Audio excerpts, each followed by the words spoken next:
জামায়াতকে সম্ভবত বিএনপি জোটে নেবে না, জামায়াতের আসলে আর বিএনপির প্রয়োজন নেই। যখন আওয়ামী লীগ ছিল হাড্ডাহাড্ডি লড়াই হয়, জামায়াতের প্রত্যেকটা সিটে 100-র মতো সিটে তাদের বেশ কিছু ভোট আছে, এটা কাজে লাগে। এবার আর দরকার নেই আসলে। নির্বাচন ফেব্রুয়ারিতে যদি হয়, 6 মাস বাকি আছে, এবং আমি হিসাব করে দেখলাম ডিসেম্বরের মাঝামাঝি যদি শিডিউল আসার কথা, 3.5 মাস মাত্র বাকি আছে। কথা ছিল এই সময় রাজনৈতিক দলগুলো তাদের সাংগঠনিক কাজে, তাদের ইশতেহার হয়তো পরে দেবে, কিন্তু বেসিক তাদের ইলেকট্রাল যে প্রতিশ্রুতি সেগুলো নিয়ে কথা বলবে, সেগুলোই মূল আলোচনার বিষয় হয়ে দাঁড়াবে। কিন্তু এখন সমাজে পলিটিক্যালি কনসাস মানুষের মধ্যে মূল আলোচনা হচ্ছে আদৌ নির্বাচনটা হবে কিনা, নির্বাচন না হলে কি হবে, এই সরকারই কন্টিনিউ করবে নাকি অন্য একটা কেয়ারটেকার আসবে, নাকি সামরিক বাহিনী ইন্টারভিন করবে। সো এগুলো খুবই ভালো লক্ষণ না। কিন্তু আমি একটা জিনিস মনে করি, সম্ভবত না, বা আমি মোটামুটি এভাবে বলতে চাই যে শেষ পর্যন্ত আসলে নির্বাচনটা হয়তো হবে। যা দেখছি আমরা, মানে খেয়াল করব 5 আগস্টের পরবর্তী সময় থেকে বিএনপি বাংলাদেশের একক বৃহত্তম রাজনৈতিক দল হিসেবে দাঁড়িয়ে গেল। আমরা ধরে নিলাম আওয়ামী লীগ নিষিদ্ধ হয়নি, ধরে নিলাম, তারপর আওয়ামী লীগ কোনোভাবে পাত্তা পেত না, তার প্রমাণ আছে। 18 সালে বিএনপি নির্বাচনে গেল, আওয়ামী লীগ ক্ষমতায় আছে, তারপরও সে দিনের বেলাও চুরি করতে পারবে এই কনফিডেন্স তার ছিল না। সে রাতের বেলায় ডাকাতি করেছে, মানে দিনে গেলেও এটা আসলে আর রক্ষা করতে পারবে না। That was the situation. আর জুলাই আগস্টের পরে এসে আওয়ামী লীগের মানে পচে যাওয়া আওয়ামী লীগ সিট কিছু পাবে হয়তো যদি থাকতো তারা ফেয়ার ইলেকশনে, কিন্তু ফাইট করতে পারতো না। ফলে পপুলার পারসেপশন বা মোটামুটি নিশ্চিত যে বিএনপি ক্ষমতায় যাচ্ছে। তাহলে বিএনপির কাছ থেকে এখন অন্য যারা আছে, জামায়াত ইসলামী, ইসলামী আন্দোলন, এনসিপি, আমি মূলত এই 3টা দলকে দিতে চাই। জামায়াত ইসলামী নির্বাচনী রাজনীতি করেছে, তারা এককভাবে নির্বাচন করেছে, তাদের একটা শক্তি আছে এখন পর্যন্ত।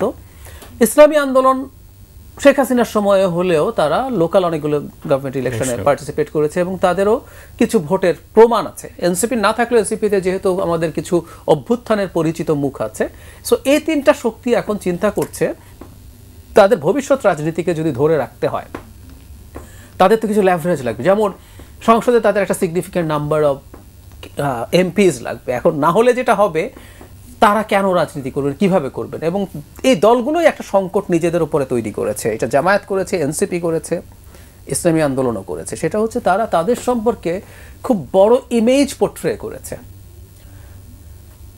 সোশ্যাল মিডিয়াতে খুব লম্বা সময় জামায়াতে ইসলামী তাদের একটা ইকোসিস্টেম তৈরি করেছে। আর তাতে দেখা যায় কোথাও জামায়াতের পক্ষের যদি কোনো পোস্ট হয় সেটার অসংখ্য রিয়াকশন, এবং এর মধ্যে প্রচুর বট আইডিয়া আছে, এর বাইরে তাদের অ্যাক্টিভিস্টরা আছেন। কোথাও যদি তাদের বিপক্ষে কিছু যায়, তীব্র সমালোচনা, নেগেটিভ রিয়াকশনস, গালিগালাজ পর্যন্ত, প্রচুর গালিগালাজ তারা করেন। তাতে মনে হয় অনেকের কাছে খুব ভাইব্রেন্ট, জামাত অনেক।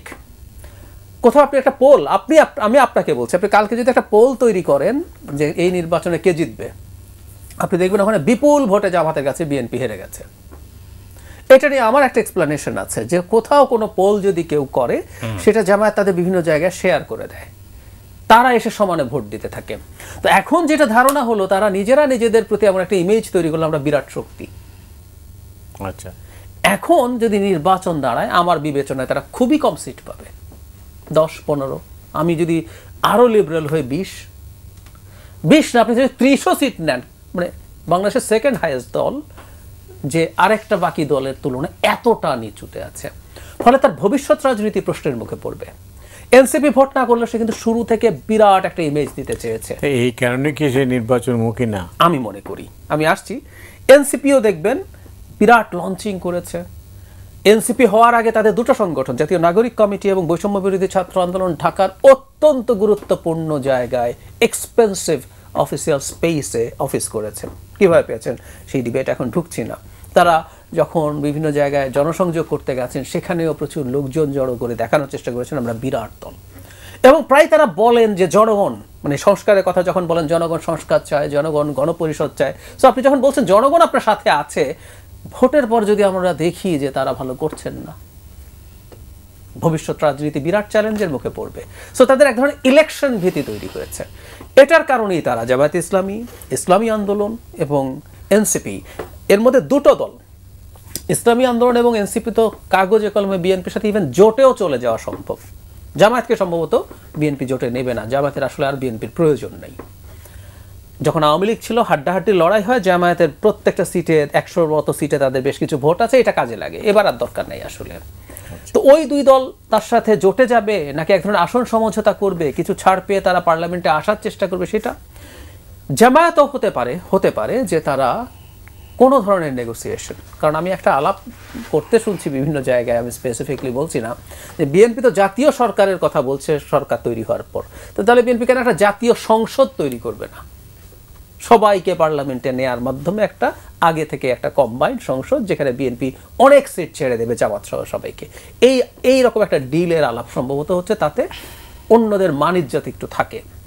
এখন তারা ওই ঝুঁকিতে পড়ে গেছেন বলে এটা করছেন, এবং তাদের হাতে এখন একটা নতুন লেভারেজ তৈরি হয়েছে।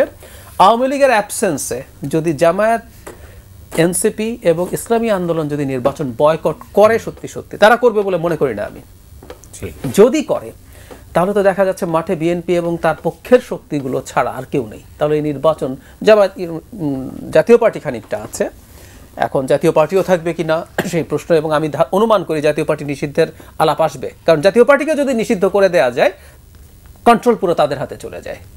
আমি কিন্তু একদম পলিটিক্যাল খেলায় বলছি। আওয়ামী লীগকে নিষিদ্ধ করার পেছনে এটাই প্রধান কারণ ছিল বলে আমি মনে করি। আওয়ামী লীগ যদি আজকে মাঠে থাকতো, আওয়ামী লীগ জামাতের দ্বিগুণ তিনগুণ সিট পেত এই খারাপ অবস্থায়ও। সুতরাং জামাত নির্বাচনে না আসলে আওয়ামী লীগ যদি নির্বাচনে থাকতো, আওয়ামী লীগ নিষিদ্ধ করা উচিত কিনা ইজ এ ডিফারেন্ট ডিবেট, কিন্তু এই আওয়ামী লীগ না থাকাতে এখন তাদের হাতে শক্তি তৈরি হয়েছে, এই চাপটাই তারা দেওয়ার চেষ্টা